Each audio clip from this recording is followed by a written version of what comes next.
महाराष्ट्र से उत्तर प्रदेश तक बच्चे ले रहे हैं भाग डिजिटल बाल मेला में वीडियो बनाकर भेजना है आज। आप अपने वीडियोस 8005915026 पर व्हाट्सएप या टेलीग्राम कर सकते हैं।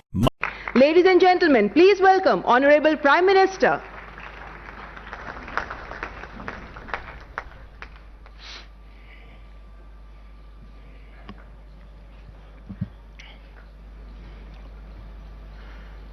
लोकसभा के अध्यक्ष श्रीमान ओम बिरला जी, राज्यसभा के उपसभापति श्रीमान हरिवंश जी, केंद्रीय मंत्रिपरिषद के मेरे साथी श्री प्रहलाद जोशी जी, श्री हरदीप सिंह पुरी जी, अन्य राजनीतिक दलों के प्रतिनिधिगण, वर्चुअल माध्यम से जुड़े अनेक देशों के पार्लियामेंट के स्पीकर्स, यहां उपस्थित अनेक देशों के एम्बेसडर्स, इंटर पार्लियामेंट्री यूनियन के मेंबर्स, अन्य महानुभाव और मेरे प्यारे देशवासियों, आज का दिन बहुत ही ऐतिहासिक है। आज का दिन भारत के लोकतांत्रिक इतिहास में मील के पत्थर की तरह है। भारतीयों द्वारा भारतीयता के विचार से ओतप्रोत भारत के संसद भवन के निर्माण का शुभारंभ हमारी लोकतांत्रिक परंपराओं के सबसे अहम पड़ाव में से एक है। हम भारत के लोग मिलकर अपनी संसद के इस नए भवन को बनाएंगे और साथियों, इससे सुंदर क्या होगा, इससे पवित्र क्या होगा जब भारत अपनी आजादी के 75 वर्ष का पर्व मनाए तो उस पर्व की साक्षात प्रेरणा हमारी संसद की नई इमारत बने। आज 130 करोड़ से ज्यादा भारतीयों के लिए बड़े सौभाग्य का दिन है, गर्व का दिन है, जब हम इस ऐतिहासिक पल के साक्षी बन रहे हैं। साथियों, नए संसद भवन का निर्माण नूतन और पुरातन के सह अस्तित्व का उदाहरण है। ये समय और जरूरतों के अनुरूप खुद में परिवर्तन लाने का प्रयास है। मैं अपने जीवन में वो क्षण कभी नहीं भूल सकता जब 2014 में पहली बार एक सांसद के तौर पर मुझे संसद भवन में आने का अवसर मिला था। तब लोकतंत्र के इस मंदिर में कदम रखने से पहले मैंने सिर झुकाकर, माथा टेककर लोकतंत्र के इस मंदिर को नमन किया था। हमारे वर्तमान संसद भवन ने आजादी के आंदोलन और फिर स्वतंत्र भारत को गढ़ने में अपनी अहम भूमिका निभाई है। आजाद भारत की पहली सरकार का गठन भी यही हुआ और पहली संसद भी यहीं बैठी। इसी संसद भवन में हमारे संविधान की रचना हुई, हमारे लोकतंत्र की पुनर्स्थापना हुई। बाबा साहब आंबेडकर और अन्य वरिष्ठों ने सेंट्रल हॉल में गहन मंथन के बाद हमें अपना संविधान दिया। संसद की मौजूदा इमारत स्वतंत्र भारत के हर उतार चढ़ाव, हमारी हर चुनौतियां, हमारे समाधान, हमारी आशाओं आकांक्षाओं, हमारी सफलता का प्रतीक रही है। इस भवन में बना प्रत्येक कानून, इन कानूनों के निर्माण के दौरान संसद भवन में कही अनेक गहरी बातें, ये सब हमारे लोकतंत्र की धरोहर है। लेकिन साथियों, संसद के शक्तिशाली इतिहास के साथ ही यथार्थ को भी स्वीकारना उतना ही आवश्यक है। ये इमारत अब करीब करीब 100 साल की हो रही है। बीते दशकों में इसे तत्कालीन जरूरतों को देखते हुए निरंतर अपग्रेड किया गया। इस प्रक्रिया में कितनी ही बार दीवारों को तोड़ा गया है, कभी नया साउंड सिस्टम, कभी फायर सेफ्टी सिस्टम, कभी आईटी सिस्टम, लोकसभा में बैठने की जगह बढ़ाने के लिए तो दीवारों को भी हटाया गया। इतना कुछ होने के बाद संसद का ये भवन अब विश्राम मांग रहा है। अभी लोकसभा अध्यक्ष जी भी बता रहे थे कि किस तरह बरसों से मुश्किलों भरी स्थिति रही है। बरसों से नए संसद भवन की जरूरत महसूस की गई है। ऐसे में ये हम सभी का दायित्व बनता है कि 21वीं सदी के भारत को अब एक नया संसद भवन मिले। इसी दिशा में आज ये शुभारंभ हो रहा है और इसलिए आज जब हम एक नए संसद भवन का निर्माण कार्य शुरू कर रहे हैं तो वर्तमान संसद परिषद के जीवन में नए वर्ष भी जोड़ रहे हैं। साथियों, नए संसद भवन में ऐसी अनेक नई चीजें की जा रही हैं जिससे सांसदों की एफिशिएंसी बढ़ेगी, उनके वर्क कल्चर में आधुनिक तौर तरीके आएंगे।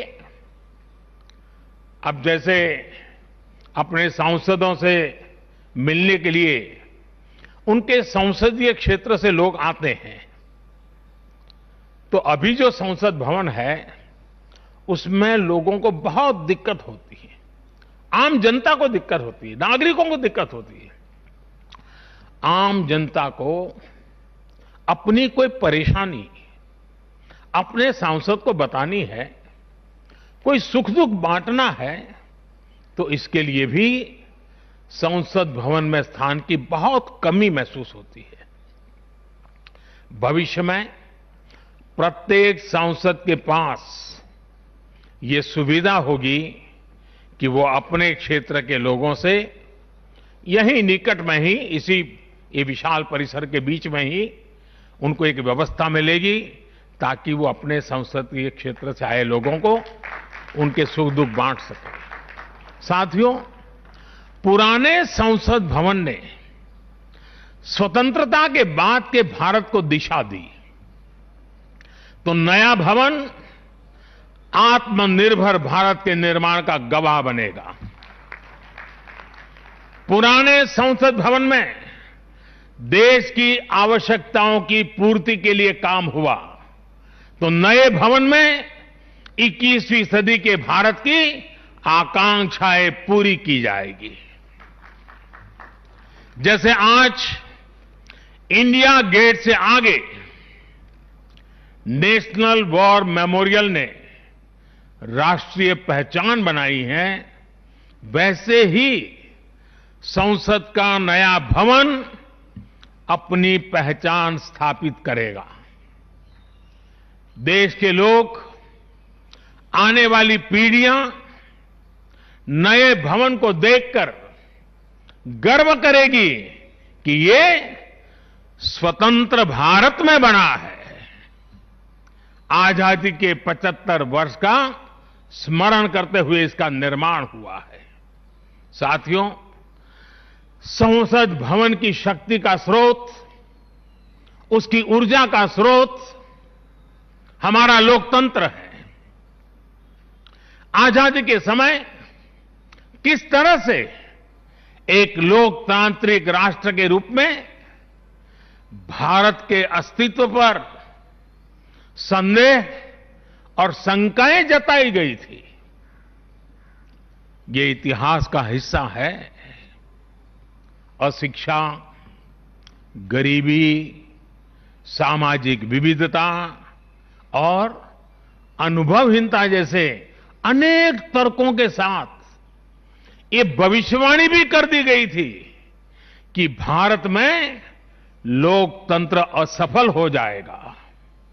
आज हम गर्व से कह सकते हैं कि हमारे देश ने उन आशंकाओं को न सिर्फ गलत सिद्ध किया है, बल्कि 21वीं सदी की दुनिया भारत को अहम लोकतांत्रिक ताकत के रूप में आगे बढ़ते हुए देख भी रही है। साथियों, लोकतंत्र भारत में क्यों सफल हुआ,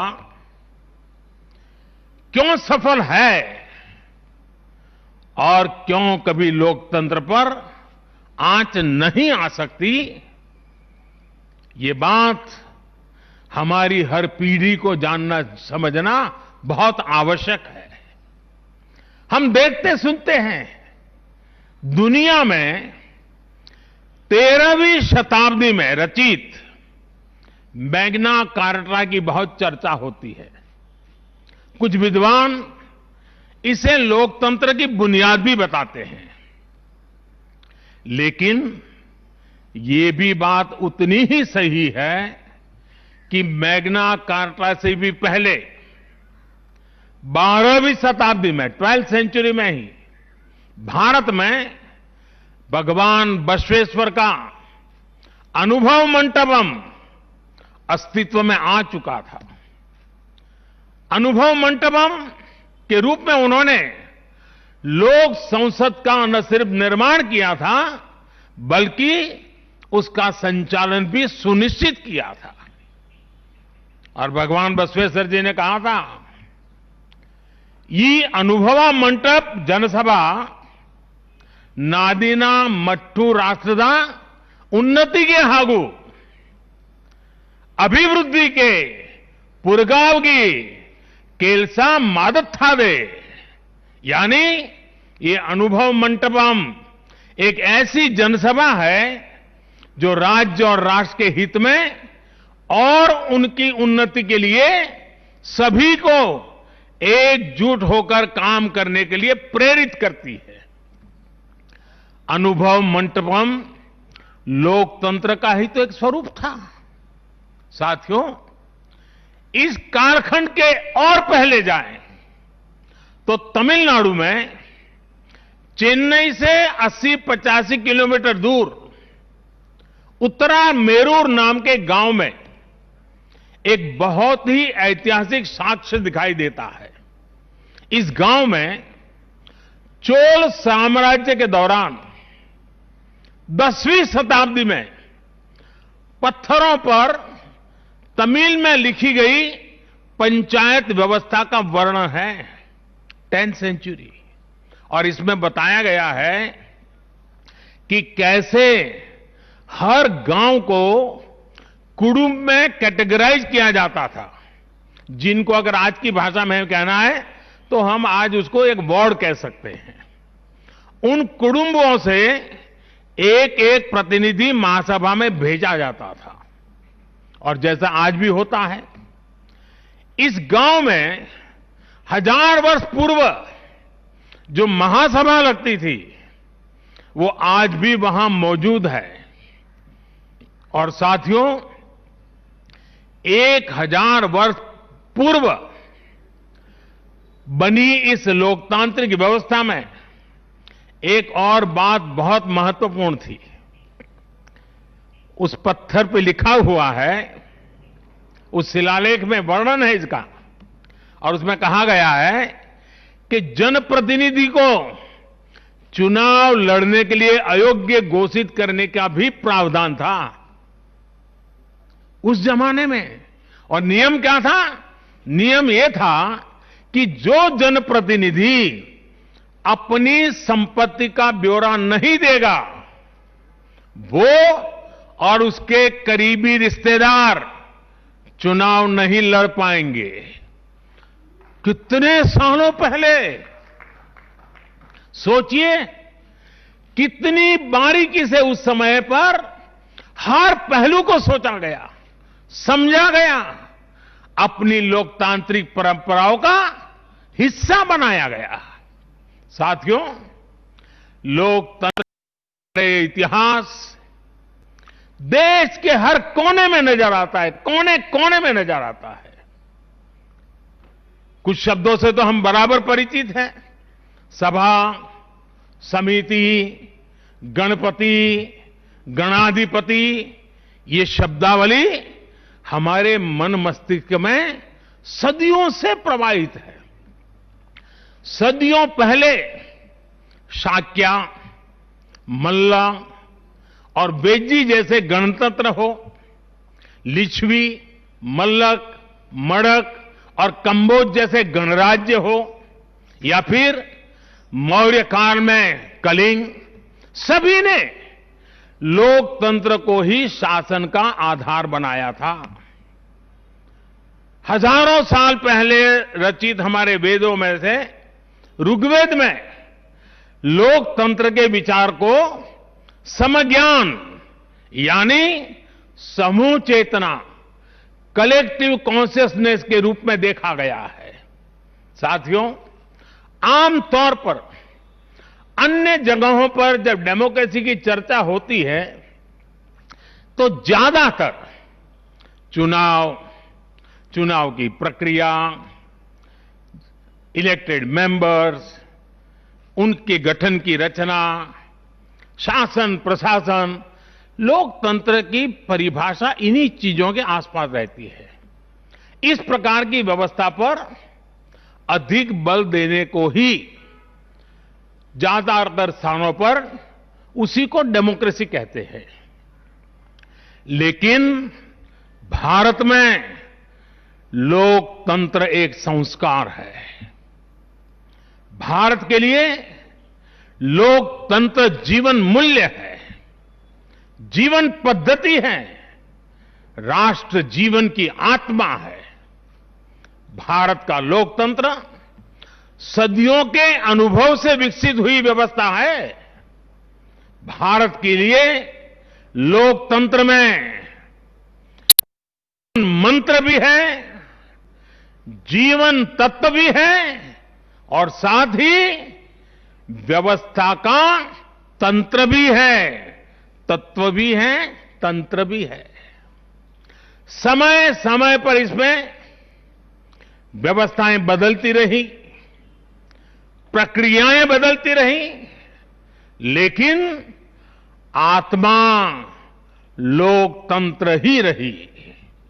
और विडंबना देखिए, आज भारत का लोकतंत्र हमें पश्चिमी देशों से न समझाया जाता है।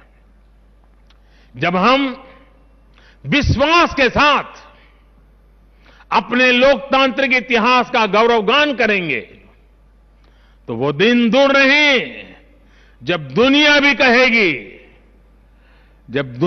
कहेगी India is mother of democracy, India is mother of democracy, India is mother of democracy. साथियों, भारत के लोकतंत्र में समाहित शक्ति ही देश के विकास को नई ऊर्जा दे रही है, देशवासियों को नया विश्वास दे रही है। दुनिया के अनेक देशों में जहां लोकतांत्रिक प्रक्रियाओं को लेकर अलग स्थिति बन रही है, वहीं भारत में लोकतंत्र नित्य नूतन हो रहा है। हाल के वर्षों में हमने देखा है कि कई लोकतांत्रिक देशों में अब वोटर टर्नआउट लगातार घट रहा है। इसके विपरीत भारत में हम हर चुनाव के साथ वोटर टर्नआउट को बढ़ाते हुए देख रहे हैं, बढ़ता हुआ देख रहे हैं। इसमें भी महिलाओं और युवाओं की भागीदारी निरंतर बढ़ती जा रही है। साथियों, इस विश्वास की, इस आस्था की वजह है भारत में लोकतंत्र हमेशा से ही गवर्नेंस के साथ ही मतभेदों और विरोधाभासों को सुलझाने का महत्वपूर्ण माध्यम भी रहा है। अलग अलग विचार, अलग अलग दृष्टिकोण, ये सब बातें एक वाइब्रेंट डेमोक्रेसी को सशक्त करते हैं। डिफरेंसेस के लिए हमेशा जगह हो, लेकिन डिस्कनेक्ट कभी ना हो, इसी लक्ष्य को लेकर हमारा लोकतंत्र आगे बढ़ा है। गुरु नानक देव जी ने, और बड़ी सटीक बात कही है, गुरु नानक देव जी ने भी कहा है, जब लग दुनिया रही है नानक, जब लग दुनिया रही है नानक, किछु सुनिए किछु कहिए। यानी जब तक संसार रहे तब तक संवाद चलते रहना चाहिए। कुछ कहना और कुछ सुनना, यही तो संवाद का प्राण है, यही लोकतंत्र की आत्मा है। पॉलिसीज में अंतर हो सकता है, पॉलिटिक्स में भिन्नता हो सकती है, लेकिन हम पब्लिक की सेवा के लिए हैं। इस अंतिम लक्ष्य में कोई मतभेद नहीं होना चाहिए।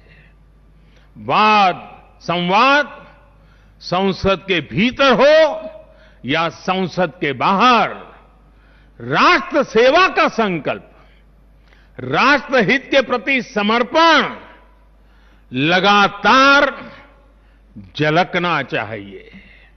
और इसलिए आज जब नए संसद भवन का निर्माण शुरू हो रहा है, तो हमें याद रखना है कि वो लोकतंत्र जो संसद भवन के अस्तित्व का आधार है, उसके प्रति आशावाद को जगाए रखना हम सभी का दायित्व है। हमें हमेशा याद रखना है कि संसद पहुंचा हर प्रतिनिधि जवाबदेह है। ये जवाबदेही जनता के प्रति भी है और संविधान के प्रति भी है। हमारा हर फैसला राष्ट्र प्रथम, नेशन फर्स्ट, इसकी भावना से ही होना चाहिए। हमारे हर फैसले में राष्ट्रहित सर्वोपरि रहना चाहिए। राष्ट्रीय संकल्पों की सिद्धि के लिए हम एक स्वर में, एक आवाज में खड़े हो, ये बहुत जरूरी है। साथियों, हमारे यहां जब मंदिर के भवन का निर्माण होता है, तो शुरू में उसका आधार सिर्फ ईंट पत्थर ही होता है। कारीगर, शिल्पकार सभी के परिश्रम से मंदिर के भवन का निर्माण पूरा होता है। लेकिन वो भवन एक मंदिर तब बनता है, उसमें पूर्णता तब आती है जब उसमें प्राण प्रतिष्ठा होती है। प्राण प्रतिष्ठा होने तक वो सिर्फ एक इमारत ही रहता है।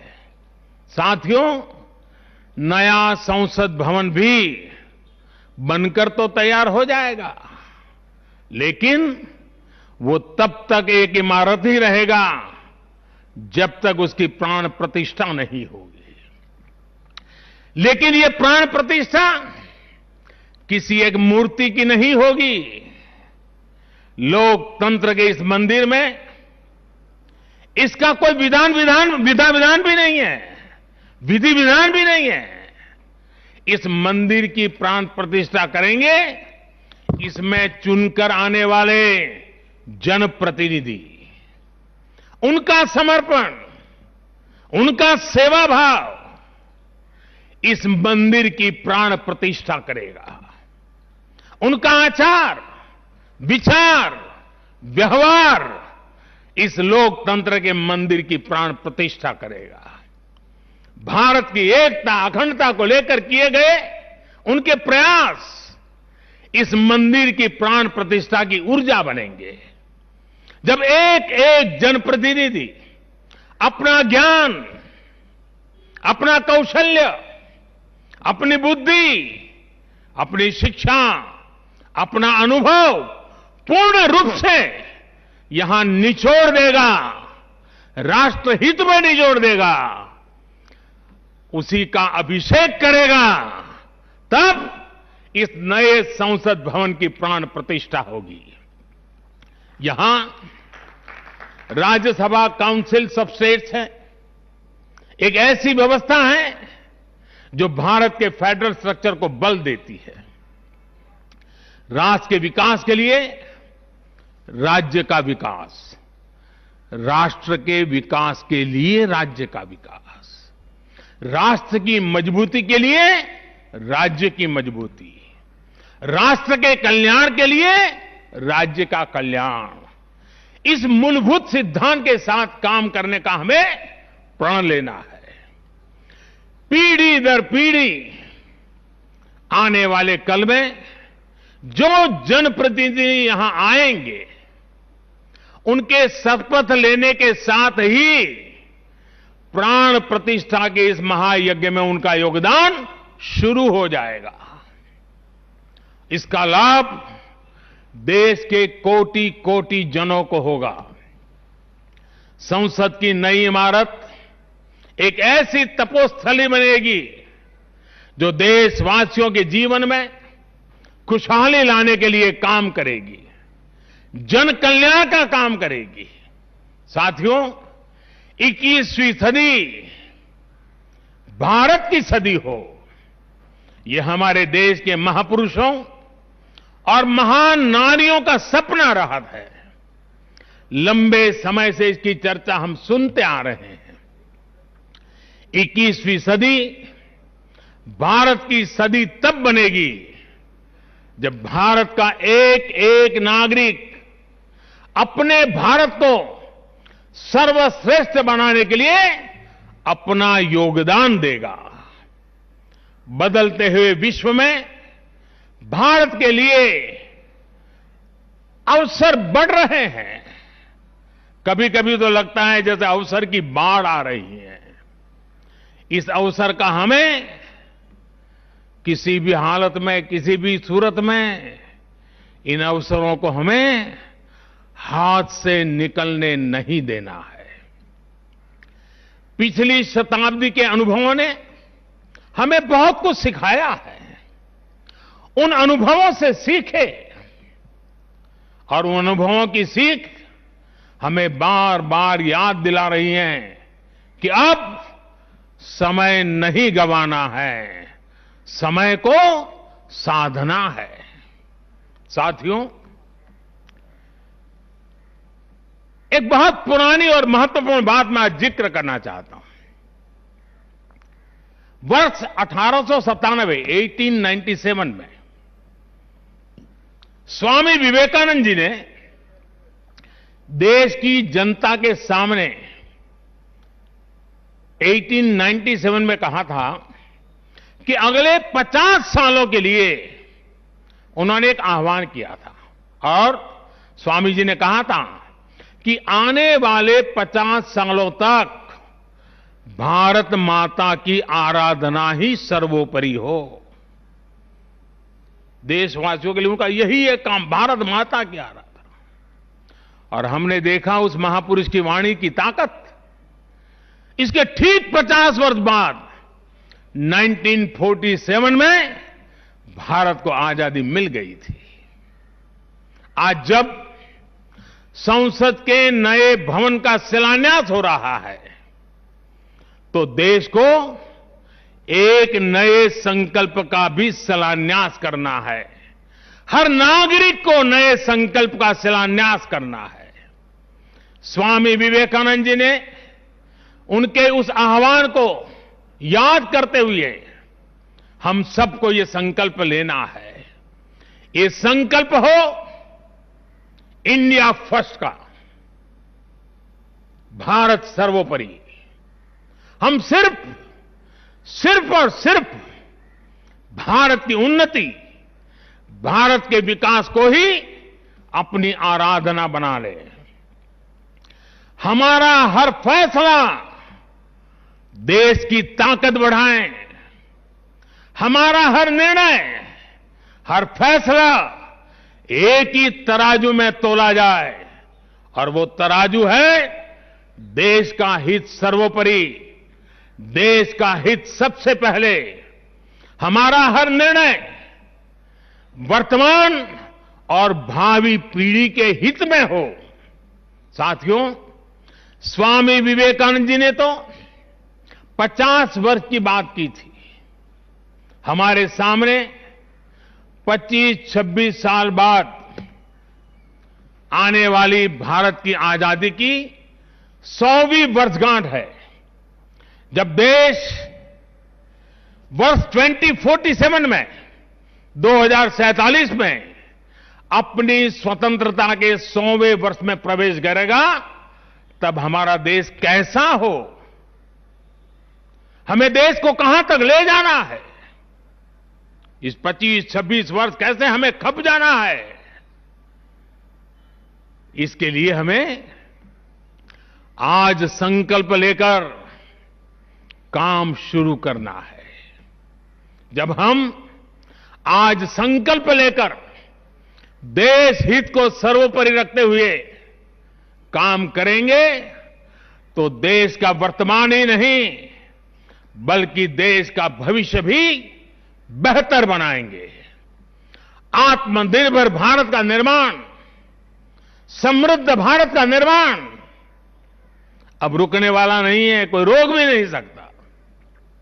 साथियों, हम भारत के लोग ये प्रण करें, हमारे लिए देश हित से बड़ा और कोई हित कभी नहीं होगा।